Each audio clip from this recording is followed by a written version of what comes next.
welcome back to my channel. So hari ini aku mau buat lagi book review. Book review hari ini. Hari ini aku mau buat book review. Penulis buku dia maybe kamu kenal. Kalau kamu pernah tengok Tombiruo, yang Tombiruo tuh pelakon dia ada ekonomi Islam. Ada Zul Arifin, Nabila Huda. Dia daripada novel tu ditulis oleh Ramli Awang Mursyid. So yang buku ni yang aku mau review ni pun tentang Ramli Awang Mursyid, buku Ramli Awang Mursyid. Dia satu koleksi Sunan. Dia ada 8 buku dalam satu koleksi ni. Koleksi Sunan ni ada 8 buku. Aku sudah baca semua, tapi buku-buku ni bukan aku punya. Aku macam masa form 3 aku ingat lagi, aku kawan aku kami bertukar buku, macam dia pinjam buku aku pinjam buku dia. So dia pun bagilah pinjam buku kakak dia. Kakak dia ni memang peminat Ramli Awang Mursyid punya buku, jadi dia bagilah pinjam. So aku baca, lepas tu aku macam fall in love, suka lah tu penulisan dia. So aku dah pernah baca buku Ramli Awang Mursyid, bukan Ramli Awang Mursyid, dah pernah baca buku yang cerita dia, novel tu pasal orang lawan-lawan. Aku dah pernah baca, jadi itu first buku aku baca dan aku suka pula. Macam best punya baca novel-novel thriller ni, novel lawan-lawan, daripada baca novel hantu. Biasa aku nak suka novel hantu. Jadi ada 8 buku, aku dah baca semua. And aku mau review buku tu hari ni. Later. So aku ada print. Ini isi dia sikit, tapi kamu nampak lah. So buku pertama, actually susunan dia aku search tahu susunan buku ni. Susunan dia lain, tapi bila aku baca susunan dia adalah susunan dia, orang ada bagi susunan lah yang buku mana kau patut baca. Tapi bila aku tanya kawan aku, susunan dia lain lagi. Dia punya susunan baca buku tu lain lagi. Tapi aku rasa susunan yang kawan aku bagi ni lagi tepat daripada yang aku search tu. Sebab yang ini lagi macam dia baru macam cerita tu memang bersambung. Yang kau search, yang kau tengok di Google, kalau kau search susunan dia tu kan agak menglang-langgang pada aku. Tapi aku tak tahu lah. Aku rasa yang kawan aku bagi ni lagi tepat. Okay, aku bagi tahu susunan dia. Yang pertama, Sunan Nanggro Sang Kembara. Lepas tu Sunan Cinta Nan Sakti. Lepas tu Bagaikan Putri. Lepas tu Cinta Sang Ratu. Lepas tu Hijab Sang Pencinta. Lepas tu Cinta Sufi, Sutra Bidadari, and last Sunan Musafir. Tapi dalam internet aku search lain dia punya susunan. Dia start with Sang Pencinta kah? Dia start with Bagaikan Putri, aku ingat. Jadi macam tengah terbalik. Jadi aku ikut yang susunan kawan aku tu lah lagi tepat. Sebab bila aku baca ikut susunan tu, aku faham semua cerita. Sebab dia memang ikut macam episod dia memang tepat lah. Tapi aku dah pastilah, tapi aku akan ikut susunan kawan aku lah untuk yang video ni. Okay, so buku pertama Sunan Nanggro Sang Kembara. Okay, Sunan tu adalah nama watak nanti. Lepas tu Nanggro tu sebenarnya dia nama keris. Dalam novel ni dia punya latar belakang ialah akhir kurun ke-15 pada tahun 1511. Jadi mestilah pada zaman tu mesti macam zaman orang tua lah, ada keris, zaman-zaman Raja-Raja Melayu, masih lagi belum zaman moden macam kita. Jadi dalam novel ni dia ada satu keris, dia ada tekankan satu keris, nama dia keris Nanggro. Okay, so first buku novel pertama ni, Sunan ni, yang Sunan Nanggro Sang Kembara ni. So dia cerita tentang seorang lelaki, okay, seorang pemuda remaja. Dia masih remaja, nama dia Saifuddin Jadis. Si Saifuddin ni dia masih remaja and dia tinggal di kampung Punggol dekat area-area Melaka lah, area-area Tanah Melayu masa zaman tu lah. Ingatan ini bukan dari kisah benar. Okay, ini cuma fiction. Jadi banyak dalam buku ni bila aku explain nanti kamu macam pelik lah. So dia tinggal dekat satu tempat kampung, nama bukan kampung lah, mungkin nama kampung kot pasti, tapi nama tempat tu Punggol di Melaka, di area situ di Tanah Melayu. Okay, and dia ada kena fitnah oleh orang kampung di situ. Dia difitnah. Lepas tu bapak si Saifuddin ni dia pergi hukum lah Saifuddin sebab dia kena fitnah kan. Lagipun si Saifuddin ni anak ketua kampung, jadi mestilah jaga nama kan. Lepas tu sudah dia kena fitnah, dia kena hukum oleh bapak dia merajuk lah. So bila dia merajuk, dia lari dari rumah, dia lari dari kampung. Dia punya maksud dia lari, and dia cakap kalau boleh dia mau pergi jauh dari situ. Dia tu masa dia tengah lari tu ada something happen yang kamu kena baca, yang menyebabkan dia terhenti di Aceh. Dia bukan dia mau pergi Aceh sebenarnya, dia mau pergi satu tempat jauh, tapi ada something happen masa dia tengah lari tu yang hingga menyebabkan dia terpaksa dan terhenti di situlah di Aceh. Dia tersampai di bumi Aceh. Okay? Lepas tu masa dia sampai di bumi Aceh, dia jumpa seorang lelaki tua. Okay? Nama dia Wali Sufi. Okay? Kamu kena ingat nama tu, dia sangat banyak kali mention, and dia sangat, nama tu memang kalau baca novel balik-balik keluar. Okay? Nama dia Wali Sufi. And then si Saifuddin ni dia kena bagi pilihan. Wali Sufi ni macam guru lah. Okay? Wali Sufi ni bagi pilihan. Kau mau belajar silat kah? Kau mau belajar ilmu agama? Mana tu kau mau mendalami ilmu persilatan atau mendalami ilmu agama? Dia pun pilih dalami ilmu agama. Lepas tu si Saifuddin ni dia dalam diam masa dia belajar ilmu agama tu, dia pun belajar silat. Okay? Dia belajar silat juga.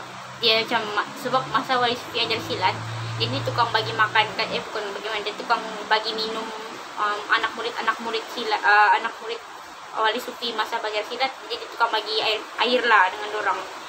Tapi pada masa yang sama, masa dorang tengah berlatih, dia tengok aja pergerakan dan dia belajar. Si Saifuddin ni pun membesar, dia pun jadi pemuda sudah. Dia kan dia remaja first, lepas tu dia jadi pemuda lah yang maybe umur dia 20-an sudah macam tu. And ada satu, dia bumi Aceh ni ada satu macam dekat bumi Aceh ni, di depan bumi Aceh pula, di Aceh tu, di tempat tu, negeri tu, di depan negeri tu ada satu pulau. Okay? Nama dia Pulau Utara. So Pulau Utara ni dia punya pemimpin dia tu, nama dia, kamu kena ingat, nama dia Maharani. Okay, nama pemimpin di pulau depan Aceh tu ada satu pulau, nama dia Pulau Utara. Dia punya pemimpin atau raja dia lah, ratu dia Maharani nama dia. So si Maharani ni, dia ni jahat tu. Dia ni adalah watak antagonis lah dalam di cerita. Dia memang jahat, dia ada ilmu hitam, dan dia kuat, dia sangat kuat, dan dia kejam dan zalim. So dia ni dari dulu lagi sampailah zaman dia ni, sampai si Saifuddin ni, dia memang benci si Wali Sufi itu. Dia memang kalau boleh dia mau bunuh Wali Sufi itu. Kalau boleh dia mau ambil tu Aceh. Tapi disebabkan ada Wali Sufi, dan sentiasa kalah. Jadi memang niat dia dari dulu memang dia mau bunuh Wali Sufi, tapi sampai sekarang zaman tu dia belum dapat bunuh. So si Maharani ni dia ada anak angkat. Okay? Nama anak angkat dia Ratna Sang Ratu Sulaman. Panjang lah nama dia, memang Ratna Sang Ratu Sulaman, tapi aku sebut Ratna aja lah supaya senang. Okay, Maharani ni perempuan lah, dia tidak laki, dia ada anak angkat, anak dia pun perempuan, nama dia Ratna Sang Ratu Sulaman. So dia pun suruh lah dia didik anak angkat dia ni jadi macam dia, jahat, kejam, kuat, ada ilmu, supaya dia boleh macam kalau dia mati nanti adalah yang sambung legasi dia jadi jahat balik. Jadi sudah si Ratna ni umur pun masih macam, dia sudah macam 20-an juga lah, masih muda. Dia pun suruh lah si Ratna ni pergi ke Aceh and mau bunuh si Wali Sufi. Tapi macam biasa Wali Sufi memang kuat, dia tidak dapat lawan. Jadi di situ dia nampak tu target. Oh, si Saifuddin ni target yang dia boleh buat. Dia kena bunuh Saifuddin sebab dia nampak Saifuddin ni anak murid kesayangan Wali Sufi. Jadi memang kalau dia bunuh, confirm memang Wali Sufi lemah. So dia rasa itulah yang dia kena bunuh lah Saifuddin ni. Tapi makin dia mau bunuh, makin nak dapat. Dia still juga nak dapat, sama juga. Si Saifuddin ni pun kuat juga. Okay. Lepas tu ada juga satu watak baru lagi. Okay. Nama dia Engku Aminah. Okay, Engku Aminah ni, dia ni kerabat diraja lah. Dia macam anak bangsawan macam tu lah. Dia ni cantik. Dia ni memang kaya, semua lah orang suka. Okay, versus si Engku Aminah ni, dia memang ada crush. Okay, dia ada crush dengan Saifuddin. Dia minat Saifuddin lah. So Saifuddin ni pada dia macam baik, alim, semua lah. Lepas tu, tapi pada masa yang sama, bila dia ada crush dengan Saifuddin, si Ratna tu, yang jahat tu, yang berniat mau bunuh Saifuddin tu jealous. Dia rasa jealous tengok kenapa sih, dia rasa macam kenapa si Engku Aminah ni mau minat Saifuddin. Dia macam ada something lah, macam dia suka macam tu lah. Jadi kalau kamu mau tahu, kamu kena baca ni. Novel kedua, nama dia Sunan Cinta Nan Sakti. Okay, yang ini dia sudah kedua ni sudah terbukti lah yang si Ratna Sang Ratu Sulaman tu, dia memang fall in love dengan Saifuddin. Rupanya dia memang sayang, dia memang suka lah Saifuddin ni. Si Saifuddin pun suka dia sebenarnya, tapi orang punya hubungan ni dilarang oleh kedua pihak. Dia ditegak. Saifuddin ni, Wali Sufi tu halang, Wali Sufi larang, jangan kau bercinta dengan manusia. Kalau boleh kau mesti mencintai Allah dulu, baru kau mencintai manusia. Itu yang dia terapkan lah. Si Saifuddin ni jangan macam leka lah, nanti kau lalai kan. Yang si Maharani ni, mama angkat si Ratna ni pun halang si Ratna untuk bercinta dengan Saifuddin. Sebab dia cakap cinta ni dia boleh lumpuhkan sifat Sri Kandi pejuang. Maksud dia cinta tu boleh melumpuhkan dia. Maksudnya cinta boleh menyebabkan si Ratna ni lemah, dia tidak boleh berjuang lagi. Kan Ratna ni kan sepatutnya dia kan jadi zalim, kejam. Tapi kalau ada cinta, mesti dia jadi lemah, lembut. Dia tidak jadi zalim. Maharani nak mau begitu. Dia mau anak dia macam dia juga. Dia mau anak dia jahat. Dia mau anak dia zalim macam dia. Dia dua-dua ni dihalang lah. Okay. Lepas tu, dalam yang buku kedua ni, di sinilah si Saifuddin dia digelar Laksamana Sunan. Dia bukan lagi kena panggil Saifuddin dekat di tempat tu. Jadi dalam buku kedua ni, nama Saifuddin tu mula tenggelam. Bukan tenggelam sebab apa, orang start kenal dia sebagai Laksamana Sunan. Orang nak kenal dia sebagai Saifuddin tu dah. Orang dah tahu pun Laksamana Sunan tu nama betul dia siapa. Orang dah tahu. Dari situ buku kedua ni, nama Saifuddin tu mula tenggelam and Laksamana Sunan mula naik. Sebab di sini dia sudah start, si Saifuddin di sini dia start kuat sudah. Dia macam standing dengan Wali Sufi sudah. Jadi orang tak kenal dia, orang gelar dia Laksamana Sunan. Dan nama Saifuddin mula tenggelam. Orang dah tahu siapa Saifuddin. Kalau kau sebut Saifuddin, orang dah tahu siapa.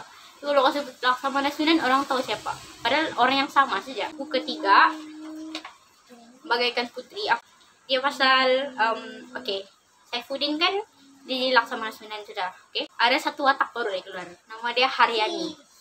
Si Haryani ni, dia ni macam kita. Dia dari abad ke-21. And satu hari tu dia koma. Aku lupa kenapa dia koma. Dia koma, and masa dia koma tu, masa di dalam koma tu, dia tiba-tiba boleh terlangkau ke satu abad, ke satu zaman, ke satu kurun lah. Dia tiba-tiba boleh pergi zaman silam. Masa di dalam koma tu, dia boleh bawa dia pergi ke penghujung kurun ke-15, iaitu di zaman Saifuddin, zaman Sunan, zaman Laksamana Sunan tu. And di situlah masa dia kan dia koma. So, koma kan memang dia bukan koma sehari, maybe dia koma lama lah, berhari-hari. So dalam berhari-hari tu dia sebenarnya body dia macam badan dia, roh dia macam terbawa pergi penghujung kurun ke-15 lah macam tu. And dia terjumpa Laksamana Sunan. Lepas tu sudah dia terjumpa, di situlah dia start macam dia pun tersuka lah si Sunan ni. Biasalah si Laksamana Sunan ni dia macam watak dia ni kan, dia ni macam perfect tu. Okay, dalam buku yang pertama, kedua ni, yang ketiga ni dia perfect. Dia handsome, dia memang alim, dia kuat, dia nak pandai kalah. Itulah, okay. Lepas tu dia terpergi zaman tu, dia suka si Laksamana Sunan. Kamu nak tengok lah, baca lah macam mana dia boleh tersuka, apa semua ada dalam buku ni. And then dekat zaman abad 21 ni, ada satu lelaki ni, nama dia Dani. Okay, Dani ni, dia ni sebenarnya keturunan Laksamana Sunan. Maksud dia Laksamana Sunan tu dia punya moyang. Tapi memang dia ada pertalian darah dengan Laksamana Sunan. Tapi dia ni di zaman abad ke-21 lah. So memang jauh lah. Tapi memang dia ada pertalian darah dengan Laksamana Sunan. Dia nak tahu macam mana dia boleh macam terjumpa dengan si Haryani. Haryani yang koma tu kan di zaman 21 abad 21 Haryani koma, tapi di abad ke-15 dia hidup di situ. Dia macam dia koma di abad 21 tapi dia pergi zaman ke abad ke-15. Jadi si Dani ni dia macam terjumpa tu si Haryani ni yang terlantar koma tu. Dia ternampak Haryani and then dia tersuka Haryani. Even Haryani tengah koma tu, tengah pucat, aku nak tahu macam mana dia boleh terjatuh cinta lah. Tapi dia terjatuh cinta lah di masa dia nampak si Haryani koma. And dia macam tersuka. Lepas tu dia jaga si Haryani tu. And dalam buku ni dia fokus sama Haryani lah. Si Haryani ni masa tu dia terpaksa pilih. Dia patut pilih Sunan, dia patut terus tinggal di abad tu, abad ke-15 yang ketinggalan tu, ataupun dia patut pergi ke abad 21 dan jumpa si Dani. Tapi si Dani ni keturunan Laksamana Sunan. Nah, dia kena pilih. Buku keempat, Cinta Sang Ratu. Okay? Ini dia fokus sama Ratna lah, Ratna Sang Ratu Sulaman dengan Haryani. Okay? So, yang ini dia cerita pasal si Ratna Sang Ratu Sulaman. Akhirnya setelah lama dia berjaya membunuh macam dia rasa dia berjaya membunuh si Laksamana Sunan lah. Tapi bukan dia bunuh, dia berjaya melepaskan 9 anak panah. Dia lepaskan 9 anak panah pas di belakang si Laksamana Sunan, di belakang dia lah. So selalunya mesti mati kan. Tapi bila dia sudah berjaya bunuh tu kan, dia dah rasa happy tu. Dia rasa macam selama ni dia punya impian dia mesti bunuh. Itu impian dia selama ni. Sebab mak dia sudah terapkan benda tu dari kecil. Kau mesti bunuh apa semua. Jadi dia sudah okay, aku punya target, aku mau bunuh Laksamana Sunan supaya Wali Sufi tu lemah. Macam tu lah. Jadi bila dia sudah dapat target dia, sudah berjaya bunuh, sepatutnya kau masih happy kan. Kau mesti rasa, wah, aku sudah berjaya bunuh, aku sudah dapat capai impian aku. Tapi enggak, si Ratna ni dia rasa macam, kenapa kau nak bangun? Kenapa kau tidak hidup balik? Dia rasa macam sedih. Kenapa si Saifuddin tidak boleh bangun? Kan orang tu kalau kena tembak kan cukup terjatuh kan. So masa tu dia mengharapkan Saifuddin boleh bangkit dan lawan dengan dia balik. Dia mau kalau boleh Saifuddin hidup. And dia rasa risau bila Saifuddin kena angkat oleh orang. Macam mati ke tu lah. Macam dia rasa risau. Tapi patutnya aku masih rasa happy. So dia macam dia rasa dua-dua lah. Dia rasa suka. Tapi masa sama dia pun bingung. Dia patut rasa happy kah? Dia patut rasa sedih. Antara dua. Okay. Ini watak ni dia sekarang Haryani dia berada di abad ke-21. So kamu tahu lah yang dekat buku yang ketiga tadi dia pergi mana lah. Tapi kan dia pergi abad 21 tu, dari buku ketiga tu dia pergi abad 21. Kamu kena tengok macam mana dia pergi. Macam mana dia boleh sampai sana, macam dia boleh balik situ, macam mana lah. Kamu kena baca. Kamu nak boleh lepas macam langkah-langkah. Kalau kamu langkah kamu nak faham. Kamu mesti baca dari 1 sampai 8. So buku keempat ni, Haryani dia sudah berada di abad ke-21. And dia macam start lah macam kan di abad 21 kan ada satu lelaki keturunan si Laksamana Sunan ni, nama dia Dani. Kan dia suka si Haryani tu kan. Dia nampak Haryani terlantar koma, dia macam fall in love lah macam tu. Lepas tu dia confess lah sama si Haryani ni. Lepas tu si Haryani ni pun suka lah dengan dia kuno. Lepas tu tiba-tiba si Dani ni dia berada di Aceh tau masa tu. Dia berada di Aceh and dia terlibat dalam tsunami. Tsunami. And tsunami tu menyebabkan kan tsunami kan, kalau kamu tahu tsunami kan dia memang hancurkan semua benda yang ada di sekeliling kan. Macam semua benda hancur. Jadi manusia pun ada banyaknya mati kan kalau tsunami. So dia terlibat lah, Dani terlibat and orang nak jumpa dia. Orang dekat situ, orang cari nak tidak jumpa Dani di mana. Dia kan rakyat Malaysia. Orang nak jumpa. Jadi si Haryani rasa risau lah. Dia macam Dani ni hilang, adakah dia masih hidup kah atau dia sudah mati kah, aku nak tahu apa semua. Jadi di dalam ni dia more like cerita pasal dua wanita lah, orang dua-dua risau untuk seorang lelaki macam tu lah cerita dia. Tapi dia tetap ada insiden thriller. Lepas tu buku kelima, Hijab Sang Pencinta nama dia.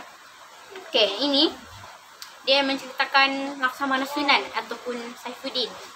dia rindu dengan family dia. Dia kan sudah tinggal dari remaja, dia lari kan, dia lari. Lepas tu dia jadi pemuda dengan Wali Sufi sampai dia berumur maybe ujung-ujung 20-an macam tu, maybe dia dekat 30 macam tu kali. Dia rindu lah family, lama sudah dia jumpa family dia kan, dia hilang macam tu je. Jadi dia decide mau balik pergi Punggol, balik pergi Melaka balik. Okay, lepas tu masa dia mau balik tu, dia kan memang kan macam biasa, Akcap Kiratna, si Maharani tu memang benci dia. So dia masa dia mau balik tu banyaklah cabaran dia kena tempuh, dia kena kacau apa semua. Lepas tu masa berita Laksamana Sunan tu mau balik ke Melaka, balik ke situ, balik ke Punggol. Sultan Melaka, kan dia area situ, Sultan Melaka marah. Dia marah sebab di buku ketiga kan si Haryani dia terpigi zaman dorang, zaman abad ke-15. Sultan Melaka ni dia mau kawin dengan Haryani, tapi si Laksamana Sunan halang. Okay, dia halang si Haryani ni kawin dengan Laksamana pula. Dia halang Haryani kawin dengan Sultan Melaka. Jadi bila Sultan Melaka dengar si Laksamana Sunan mau balik Melaka, dia marah lah, dia dapat sati. Dia bilang, buat apa kau balik sini kan, kau sudah halang aku. Jadi dia suruh dia punya semualah tentera dia buru si Saifuddin mau tangkap. Jadi Saifuddin dia boleh balik sana, dia memang stay di penjara ya macam itulah. Jadi Saifuddin terpaksa lah lari kan. Dia sampai sudah Melaka, dia sudah sampai di situ, tapi dia tidak boleh pergi kampung Punggol tu, dia terpaksa bertapuk. So dia bertapuklah di gua ni. Situlah dia macam bersemadi sekejap untuk elak daripada orang jumpa dia. Lepas tu masa dia berada di gua tu, dia secara tiba-tiba dia boleh keajaiban berlaku. Dia boleh terjangkau lagi merentasi hijab ke abad 21. Faham kah? Tadi abad yang buku novel ketiga tu si Haryani yang terpergi zaman dorang. Ini dia yang terpergi zaman abad 21. Saifuddin Laksamana Sunan terpergi situ. And dia terjumpa Haryani balik. Okay? Dia terjumpa Haryani balik. And dorang fall in love lagi balik. Macam si Haryani tu suka lagi balik dengan si Laksamana Sunan. Kan first dia suka Adani kan. Sebab dia sudah terbalik abad tu.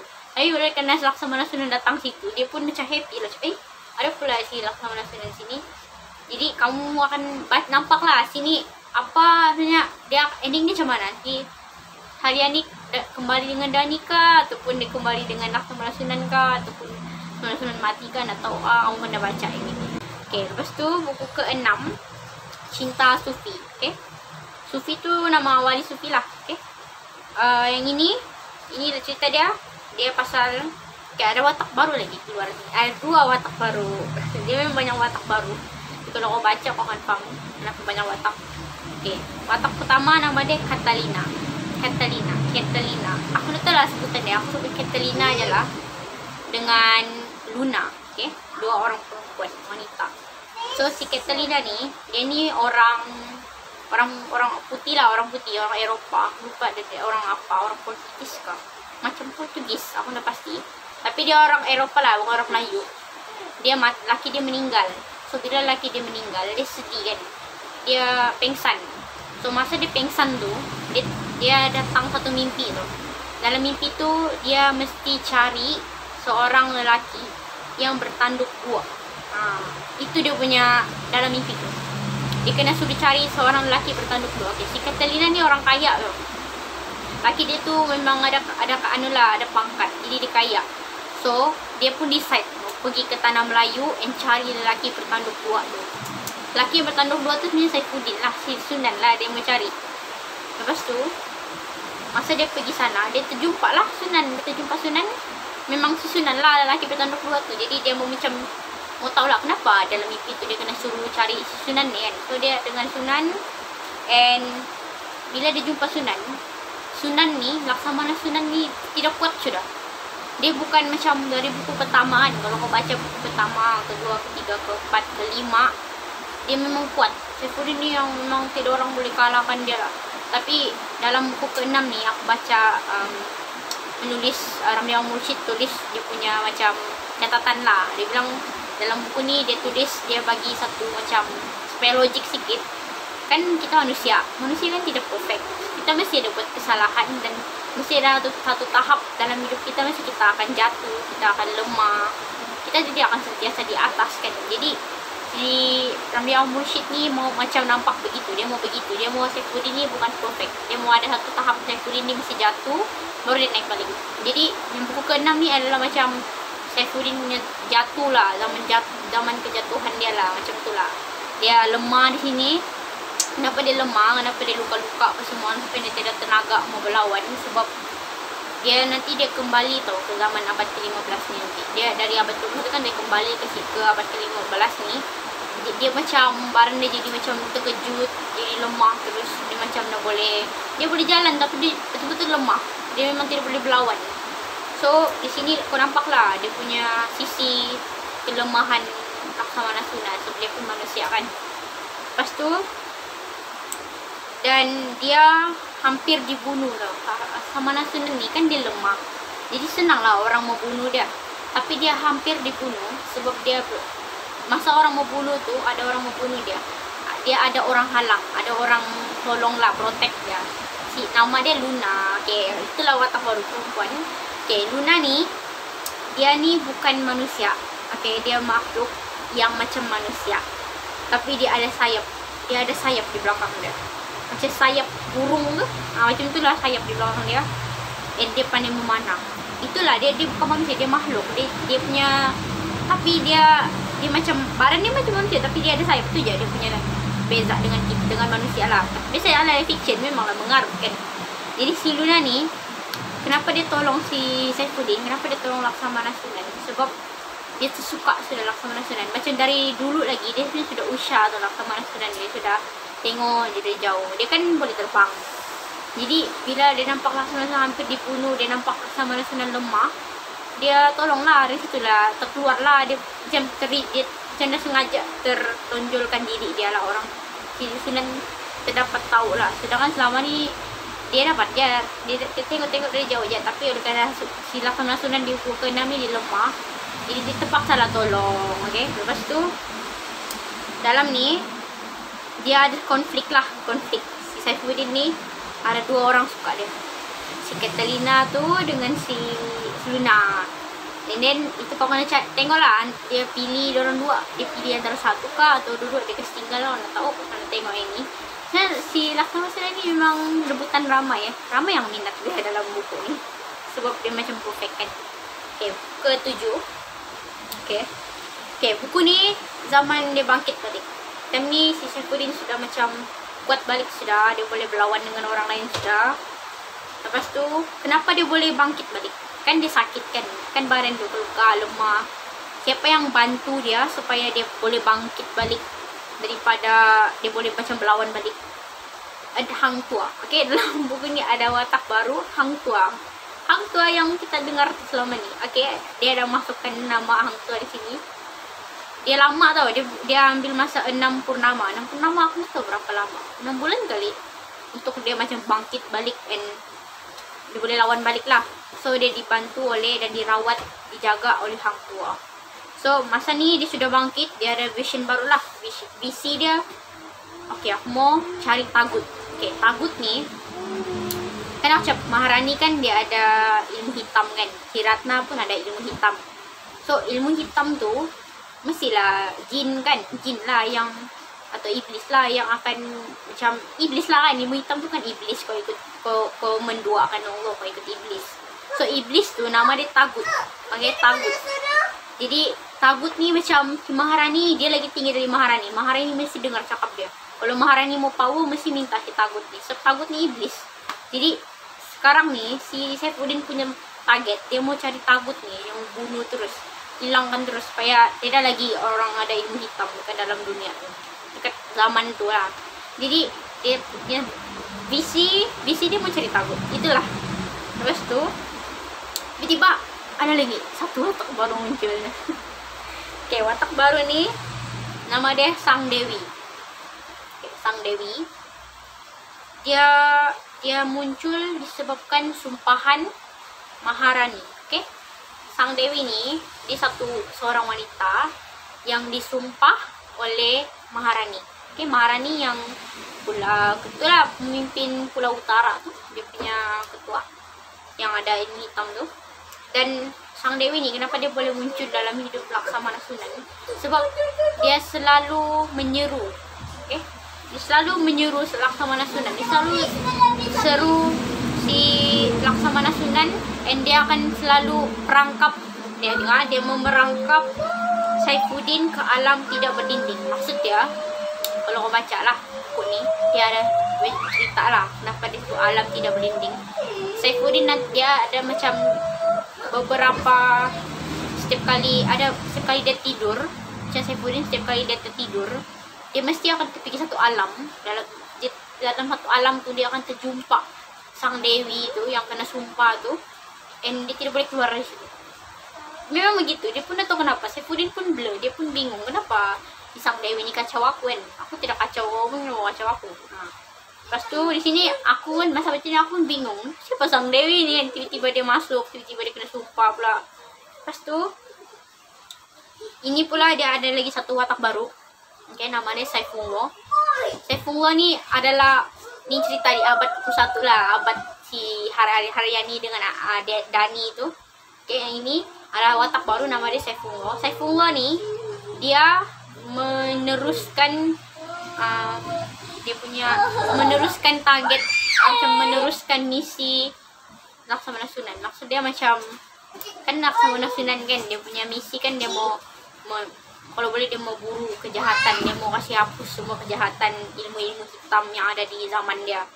Jadi di abad ke-21 Saifullah ni adalah orang yang macam ganti Laksamana Sunan. So Saifullah ni pun dia pun ada target yang sama. Dia pun sama juga, dia mau kalau boleh dia mau buru kejahatan macam si Saifuddin buat.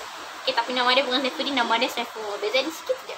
And dia dibantu oleh 2 orang. Satu nama dia Abid Kamal dengan Syahril. Okay, dia orang abad ke-21 jugalah. 2 orang tolong dia ni, 2 orang ni tolong si Saifullah ni sebab muka si Saifullah tu sebiji macam muka Saifuddin. Tapi di abad ke-21 je, itu je beza dia. Maksud dia muka Laksamana Sunan dengan muka Saifullah sama. Jadi 2 orang ni yang si Abid Kamal dengan Syahril tolong dia sebab itu je. Orang pelik kenapa muka dia sama. Kalau kamu tahu macam mana orang tahu muka Saifuddin dia abad tu, kamu dah baca lah buku ni.